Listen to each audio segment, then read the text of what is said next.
আজকে আপনাদের বলতে হবে, আমাদের কাছে জীবনের দাম বেশি না ইমানের দাম বেশি? কাদের কাছে জীবনের চাইতে ইমানের দাম বেশি? দুই হাত তুলে আবার আল্লাহর দেখান, লিল্লাহি তাকবীর। হাত নামান। যতই চেষ্টা করেন ভাই, যতই চেষ্টা করেন, জীবন কিন্তু বাঁচাবার পারবেন না। যতই চেষ্টা করেন, যত বড় বড় ডাক্তারের সাথে লাইন করেন, আপনি জীবন বাঁচাবার পারবেন না।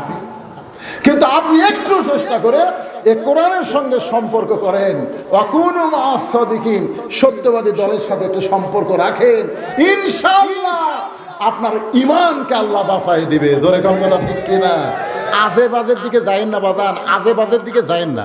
সময় যখন কম, আল্লাহ কোরআনে বলেছে, ইয়া আইয়ুহাল্লাযীনা আমানু তাকুল্লাহা ওয়া কুনু মা'আস সাদিকিন।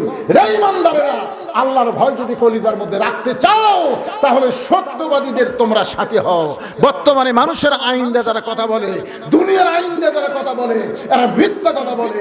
আল্লাহর কোরআনের আইনের যারা কথা বলে, এরাই হলো সত্য কথা বলে। যার কারণে কোরআন তেলাওয়াতের পরে আমরা বলি সাদাকাল্লাহুল আলিয়্যুল আযীম। কারণ কোরআনের কথার চাইতে সত্য কথা আর দুনিয়াতে নাই। জোরে কোন কথা ঠিক কিনা কথা বলে? একটু মনোযোগ দিয়ে কথাগুলো শুনবেন। মেয়েটা বলে, হোসেন 6 বছর ইমান কেমনে পাইলাম? তাহলে শোনেন, ওই মুসলমান যখন বলতেছে জীবনের চাইতে আমার ইমানের দাম বেশি, আমার দাদা বলতেছে, হে সৈন্যরা আর দেরি করিস না, ওই মুসলমানকে হাত পা বাঁধে উত্তপ্ত তেলের মধ্যে ফেলে দাও। মেয়েটা বলে, হোসেন আমি তাকাই দেখি মুসলমান মুস্কি মুস্কি হাসতেছে। ওই কামরুজ্জামান, ওই কাদের মোল্লা, মতিউর রহমান নিজামী, জল্লাদ শাহজাহান মরিছে, ওর কাছে এক সাংবাদিক বলেছে, ভাই ফাঁসির আসামিকে যখন ফাঁসি দেন তখন ওর সাইজ কিরকম? মা আমাকে কান্দে। আর এই কয়েকজনের নাম করছে, এদেরকে যখন ফাঁসি দেওয়া হলো, এরা মুসকি মুসকি হাসি নিয়ে ফাঁসির দড়ি গলার দেওয়া হলো, এদের হাসি বন্ধ হয়নি। তার মধ্যে একজন আপনার এই মীর কাসেম আলীকে যা বলতেছে, ভাই আজকাল তো আপনার 12টার সময় ফাঁসি হবে, তখন বলতেছে, ভাই তাহলে আমি এশা নামাজ পড়ে ঘুমে দেবো, ফাঁসির 8 ঘন্টা যখন ডাক দিয়ে, তোর 12টার সময় ফাঁসি হবো, তুই এশার পর ঘুমে যাবো?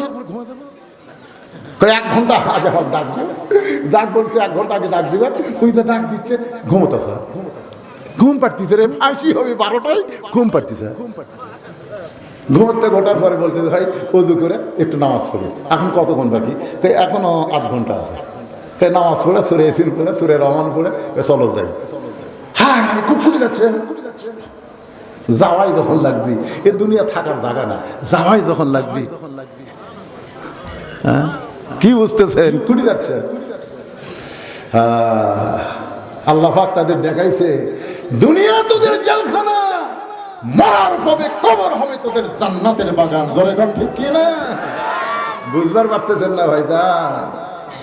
মেয়েটা বলে, হুসাইন আমি তাকায় দেখি ওই মুসলমান আগুনের চুলার দিকে নিয়ে যাচ্ছে, মুসকি মুসকি হাসতেছে আর বিড় করে কি যেন বলতেছে।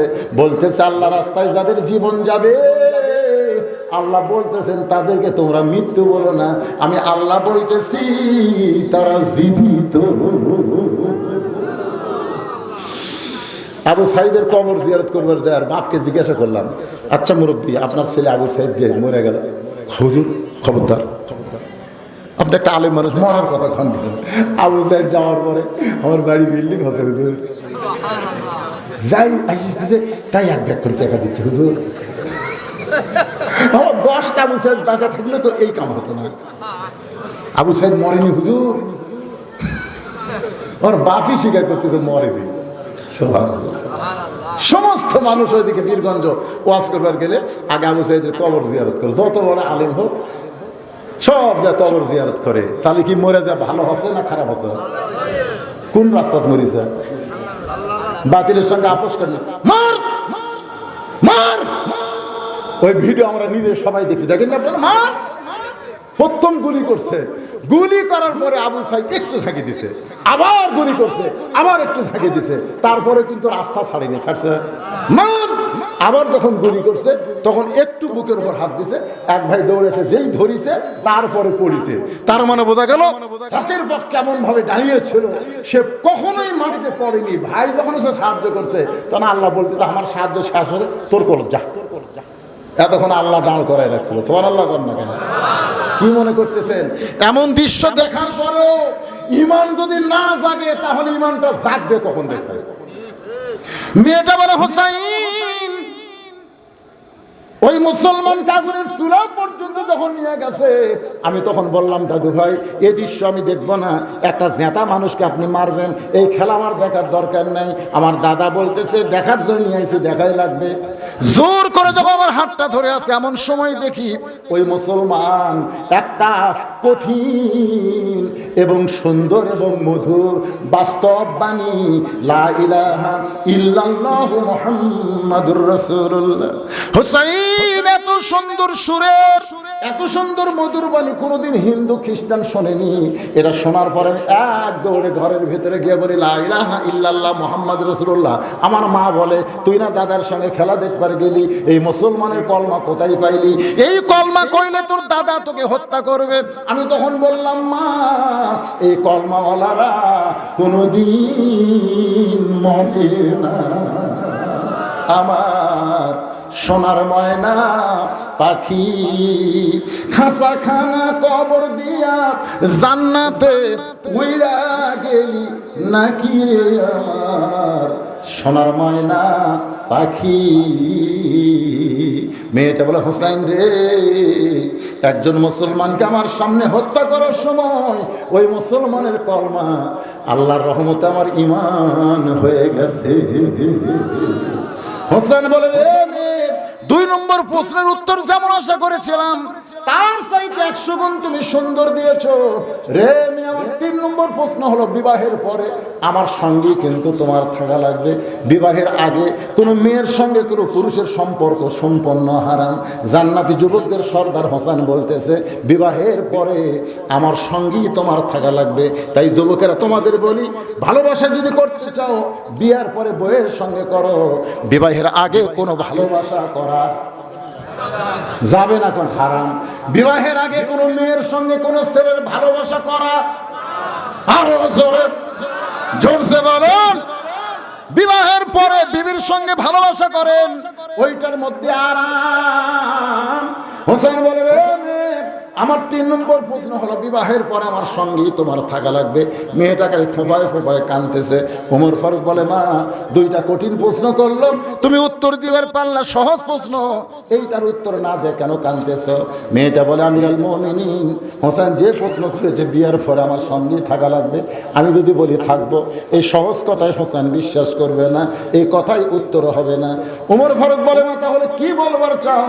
এবার মেয়েটা বলে হোসেন রে আইয়ুব নামে একজন আল্লাহর নবী ছিল, ওই নবী এক সময় বাদশা ছিল, ওই সময় নবীর অনেকগুলো বিবি ছিল, চাকর নকর অনেক টাকা পয়সা ছিল, ঘর বাড়ি সবই ছিল।